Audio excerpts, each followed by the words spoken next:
नमस्कार दोस्तों, स्वागत है आप सभी को ऑनलाइन नेटा फॉर स्टडी चैनल पे। फिर से दोस्तों आप सभी के बीच आज जो लेटेस्ट अपडेट के साथ में बात करें दोस्तों 69,000 को लेकर बड़ी खुशखबरी दोस्तों आप सभी को मिल चुकी है। लाइव सेशन के माध्यम से दोस्तों आप सभी को सारी जानकारी दे दी गई थी आज की सुप्रीम कोर्ट की सुनवाई के अंदर क्या क्या हुआ दोस्तों मैं आप सभी को बताऊंगा। साथ में दोस्तों आप सभी को बता देना चाहता हूँ जिन्होंने आवेदन नहीं किया वो लोग आवेदन भी कर सकते हैं। वेबसाइट बहुत अच्छी चली है, बड़ी खुशखबरी आप सभी के लिए है।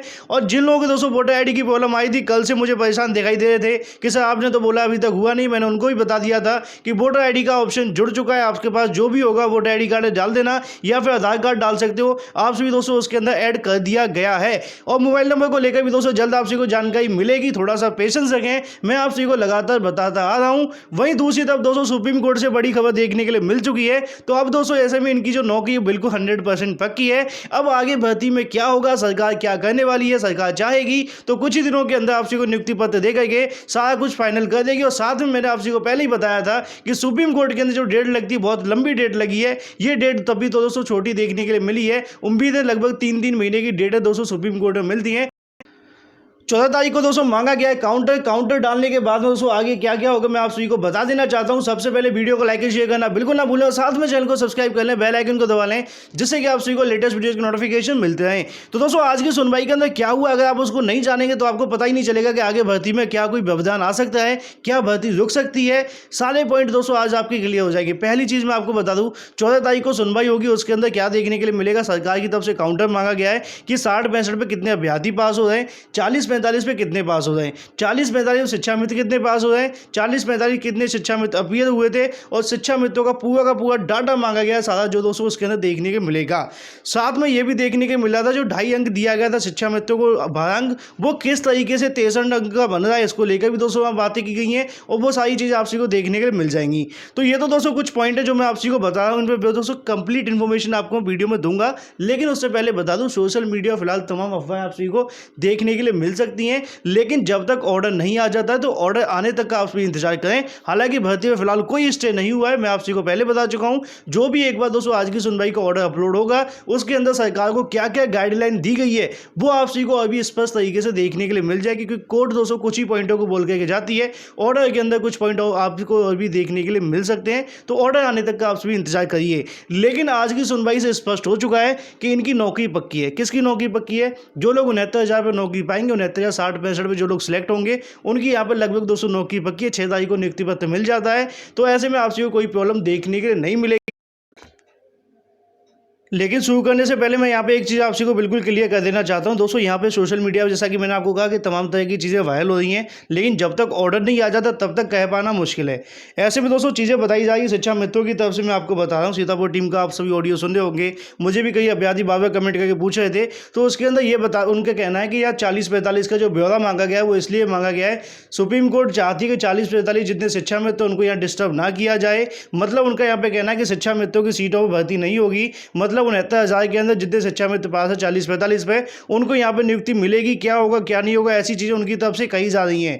अब जिस चीज़ को लेकर अभ्यर्थी लगातार मुझे कंफर्म करने की पूछ रहे हैं क्या सही 100% सही है कि नहीं सही, तो मैं आप सभी को बस इतना ही कहना चाहूँगा कि जब तक ऑर्डर नहीं आ जाता तब तक दोस्तों आप सभी को परेशान नहीं होना है। ऑर्डर आने के बाद ही चीज़ें आप सभी को देखने को मिलेगी आज की सुनवाई के अंदर कि सरकार को क्या क्या गाइडलाइन दी गई है। हालांकि 40-45 का ब्यौरा मांगा गया, 60-65 का ही ब्यौरा मांगा, कितने शिक्षा मित्र पास हुए हैं, सबका रोल नंबर भी दोस्तों यहाँ पे मांगा गया सुप्रीम कोर्ट की तरफ से, जो कि दोस्तों 6 तारीख को जमा होगा। लेकिन फिलहाल जिस तरीके से दोस्तों ऑडियो वायरल हो या फिर जो भी हो रहा है इसके बारे में 100% या फिर 1% भी मेरी तरफ से तो कुछ भी नहीं है। ये सिर्फ दोस्तों मैंने इसलिए आप सभी के सामने लिखा है क्योंकि आप सभी बार बार कमेंट करके पूछ रहे थे कि क्या ऐसा हुआ है, लेकिन कोर्ट के अंदर ऐसा कुछ भी देखने नहीं मिला है। लेकिन आप सभी को इंतजार करना पड़ेगा, थोड़ी देर का जैसे ही दोस्तों ऑर्डर अपलोड होता है सारी जानकारी आप सभी को पता चल जाए। तो भर्ती में फिलहाल दोस्तों कोई स्टे तो नहीं मिला है, ठीक है ना। लेकिन अगर आप ये न्यूज़ नहीं देखते, अगर आप इस चीज़ को सोचते हैं कि चलो अब स्टे तो नहीं मिला है, ये काफ़ी महत्वपूर्ण रहेगी क्योंकि इसी के आधार पे अब आपको दोस्तों भर्ती के अंदर ये पता चल जाएगा कि दोस्तों क्या होने वाला है, क्या आगे कभी भर्ती में कोई प्रभाव पड़ेगा। जब आपको नियुक्ति मिल भी जाती है तो क्या होगा, सारे के सारे सवाल दोस्तों आज की सुनवाई से आपके स्पष्ट हो जाएंगे, क्योंकि आज काफ़ी कुछ ऐसा सुनवाई के अंदर देखने के लिए मिला है जो कि काफ़ी ज़्यादा महत्वपूर्ण है इस भर्ती के लिए। सबसे पहले मैं शुरुआत करूँगा दोस्तों, कुछ पॉइंट आपको बताऊँगा कि कोर्ट कोर्ट के अंदर क्या क्या हुआ जो कि आपके लिए महत्वपूर्ण रहेंगे। बाकी पॉइंटों के ऊपर हम ज़्यादा बात नहीं करेंगे। मुकुल रोहतगी सर ने आज बहस की थी स्टार्टिंग में, जो कि मैं आप सभी को पहले बता चुका हूं। जो कि रामचंद्र मौर्य के 200 वकील थे, उनकी थोड़ी देर बहस करने के बाद वो बीएड एनसीटी पे बहस की गई। मतलब अगर बात करें, जो लोग आपसे बीएड बीटीसी को नाम पे चंदा खाते हैं, मतलब ये कहते हैं कि हम बीएड को बाहर कर देंगे, इसको बाहर कर देंगे, तो ऐसा कुछ नहीं हो सकता है। जब बीएड और एनसीटी पे बहस देखने को मिली, उसके बाद याचिका ही खारिज कर दी गई रामचंद्र मौर्य की, जो कि आप सभी को जानकारी मिल चुकी होगी पिछले वीडियो के माध्यम से। आज की सुनवाई के अंदर खेल के नियमों को लेकर भी दिक्कतें देखने के मिली, उसके बारे में भी आप सभी को मैंने बता दिया था कि खेल के नियम नहीं बदले जा सकते, ऐसा शिक्षाविदों की तरफ से कहा गया, लेकिन इसका भी कोई प्रभाव कोर्ट के ऊपर नहीं पड़ा। ठीक है, ये पॉइंट आप समझ लो, इससे आपको पता चल जाएगा कि आगे भर्ती का क्या होने वाला है। ठीक है, वहीं अगर मैं आपको बता दूं कि जो अमेंडमेंट किए गए थे, जो दोस्तों भूतलक्षी संशोधन को लेकर विवाद देखने के लिए मिलता रहता है, ऐसा हुआ वैसा हुआ, तो दोस्तों 23, 24 और 25 को लेकर यहाँ पे दुष्यंत दवे जी की तरफ से कहा गया वो यहाँ पे बिल्कुल भी अलाउ नहीं होते हैं। उस केस के अंदर भी मैंने आप सभी को बता दिया, और यहाँ पे दोस्तों कोर्ट की तरफ से भी कोई इस पर ध्यान नहीं दिया गया है। हालांकि आज बहुत लंबी सुनवाई देखने के लिए मिली है, और इतनी लंबी सुनवाई दोस्तों पहली केस के अंदर हो जाती है, तो आप समझ ही सकते हैं कि मामला सीरियस है, लेकिन इतना सीरियस नहीं है कि भर्ती के ऊपर स्टे दे दिया जाए, जो कि नहीं मिला है। ठीक है ना। वहीं अगर हम बात करें दोस्तों पूर्व की बात ही, दोस्तों अनटेंड को लेकर ही बहस की गई, एनसीटी को लेकर ही बहस की गई, वहीं कट ऑफ को लेकर ही बहस देखने को मिली। कट ऑफ मुद्दे की बात करें 60-65 को लेकर, यहाँ पे मुद्दा ये भी देखने को मिला कि बाद में क्यों लगाया गया, पहले क्यों लगाया गया। हालांकि जो कोशिश थी शिक्षा मित्रों की तरफ से वो यही थी कि भर्ती पे स्टे ले लिया जाए, लेकिन भर्ती पे स्टे देने की फिलहाल कोई तैयारी नहीं थी सरकार की तरफ से, या फिर मैं कहूँ जज साहब की तरफ से।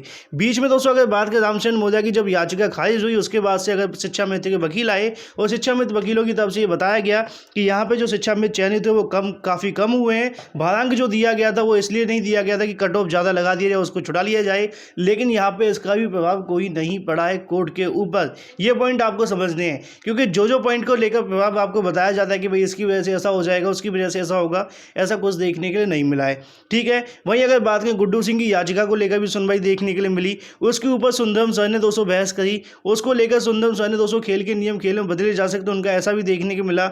उनका यहाँ पर यह कहना था रूल ऑफ द गेम को लेकर बहस देखने को मिली, लेकिन इसका भी कोई प्रभाव जज साहब के ऊपर नहीं पड़ा। आर्टिकल 14 को लेकर बड़ा विवाद सोशल मीडिया पर देखने के लिए मिलता था, दो भाई वाला जो गेम चलता था, याद होगा ना, कमेंट करके बता देना। तो ऐसे ही दोस्तों कई बार देखने के लिए मिला भी था, लेकिन दो भाई वाले गेम को लेकर भी यहाँ पे बिल्कुल नहीं चला। आर्टिकल 14 की जो बात की गई थी वो यहाँ पे नहीं चलता है।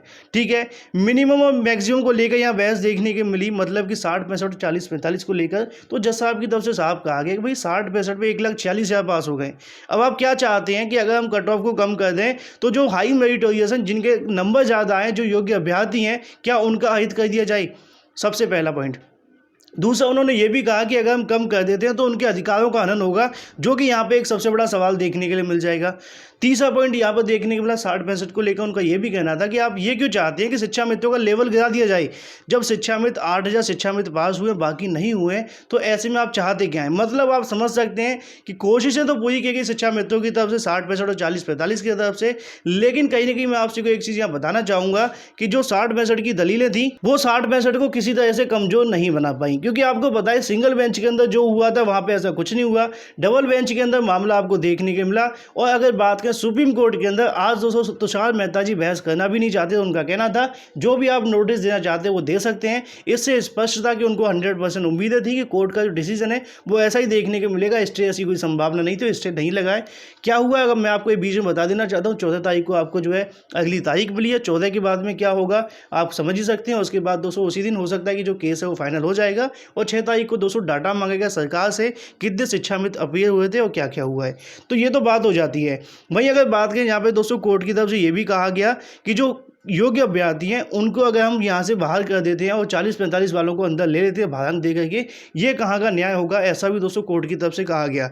बीच में कोर्ट की तरफ से कई बार आपस में वार्तालाप भी किए गए, कई बार दोस्तों विचार विमर्श भी किया गया, मैंने वीडियोस भी दिखाए थे।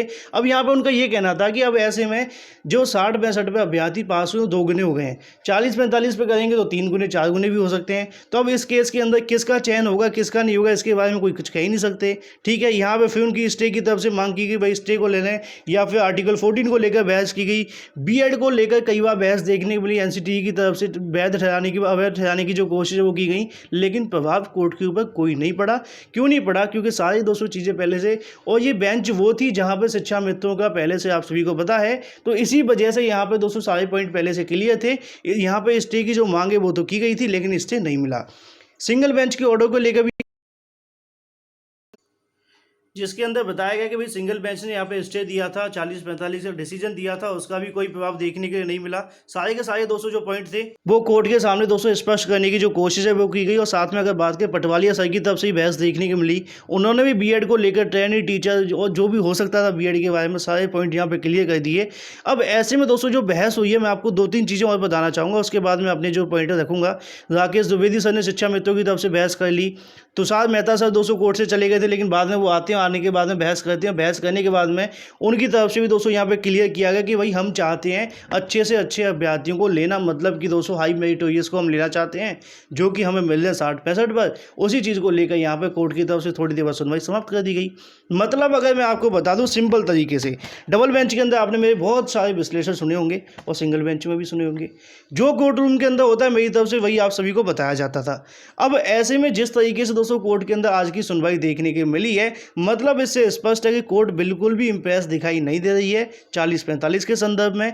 अगर उसको एक पॉइंट भी कोर्ट को लगता है यहाँ पे कि भाई आने वाले समय के अंदर कि भाई 40-45 और 60-65 जो है गलत तरीके से रखा गया है, तो 100% यहाँ पे स्टे मिल जाता। और ऐसा अगर होता है तो आपके लिए बड़ा नुकसान हो सकता था, लेकिन स्टे ना मिलना ये दोस्तों आपको एक तरीके से बता देता है कि भर्ती पे फिलहाल कोई प्रभाव नहीं है। अब शिक्षा मित्र कितने बैठे थे, कितने नहीं बैठे थे, क्या क्या रहा है, वो सारा डाटा सरकार देगी, लेकिन देने के बाद में फिलहाल दोस्तों इसके अंदर कुछ नहीं रह गया है। तो पूरे तरीके से अगर देखा जाए तो 69,000 शिक्षक भर्ती, अब दोस्तों इसका जो भविष्य वो यही है, जो 60-65 में नौकरी पाएगा वो दोस्तों नौकरी फिलहाल करता रहेगा। लेकिन अब ऐसा दोस्तों आने वाले समय के अंदर क्या होगा, इस पर आप सभी को इंतजार करना पड़ेगा। 14 तारीख को जो सुनवाई होगी उसमें काफ़ी कुछ देखने के तो मिल सकता है, लेकिन फिलहाल जब तक स्टे नहीं लगाए, इससे स्पष्ट है कि सरकार की तरफ से या फिर मैं बात करूँ कोर्ट की तरफ से, यहाँ पे एक पॉइंट आपको जो बता देता है कि स्टे होता तो कोर्ट इस बात को समझ सकती थी कि 60-65 गलत है। मतलब अगर जो 60-65 को सही माना है, इसी वजह से स्टे नहीं मिला है, और स्टे न मिलना 60-65 को और ज़्यादा मजबूत कर देता है।